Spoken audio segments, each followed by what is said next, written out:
Հարգելի հայրենակիցներ, սիրելի ժողովուրդ, ողջունում եմ ձեզ բոլորից, շատ ուրախ եմ տեսնել ձեզ այստեղ։ Ես առաջարկում եմ, որպեսզի սադրանքներին մենք չտրվենք, որովհետև Նիկոլ Փաշինյանի սարսափն է մեր միասնականությունը։ Հետևաբար ինքը ամեն ինչ անելու է, որպեսզի մեզ պարապի, ամեն ինչ անելու է սադրանքների միջոցով, որպեսզի մեր այս խաղաղ հավաքը օրենքի շրջանակներից դուրս գա, մենք իրեն այդ հնարավորությունը չենք տալու։ Իշտայի քացավ Նիկոլ Փաշինյան։ Հարգելի հայրենակիցներ, ես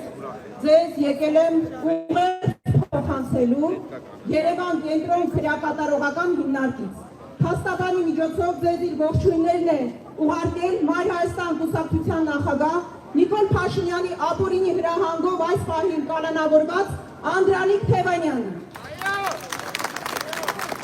Նա նաև ձեզ միասնականության կոչ է անում, սիրելի ժողովուրդ, եւ ես առաջարկում եմ, որպեսզի մենք մեր ծափողջուններով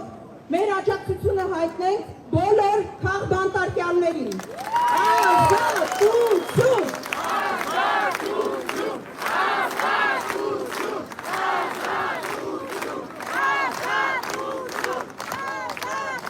Հարգելի հայրենակիցներ, Նիկոլ Փաշինյանը խախտել է նաև իր ևս մեկ խոստում և անցել է ստախոսության ևս մեկ կարմիր գիծ, որովհետև այս պահին համաձայն իր հայտարարությունների իր ձեռքերը կտրված պետք է լինեին։ Ինքը խոստացել էր, որ եթե անգամ մեկ քվեք եղծվի, գողացվի կամ խախտվի, իր երկու ձեռքերը կկտրի։ Դուք տեղեկություն ունեք Նիկոլ Փաշինյանի ձեռքերը կտրված են, թե ոչ։ Կարծես թե ոչ։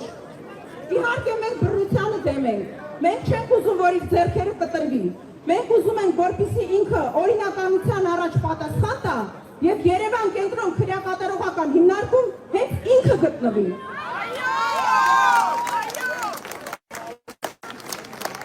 Այս ընթացքում Ստալինյան ռեժիմին համահունչ ինչ բռնաճնշում, բռնություն, ինչ ասես արեցին։ Դեռևս ընտրություններից առաջ, դեռևս նախընտրական փուլից առաջ սկսեցին այդ ռեպրեսիաները,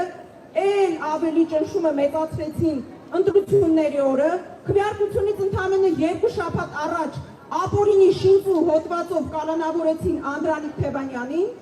այս վերջերս են մեր տուն էին եկել,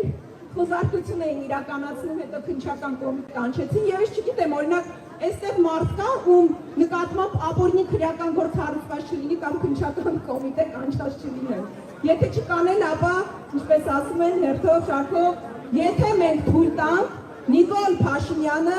էլ ավելի է նկատի անալու եւ շարունակելու է իր ռեպրեսիաները։ Հետևաբար մենք պետք է լինենք միասնական։ Եկել է կուսակցական շահերը մի կողմ դնելու ժամանակը։ Եկել է անձնական շահերը մի կողմ դնելու ժամանակը։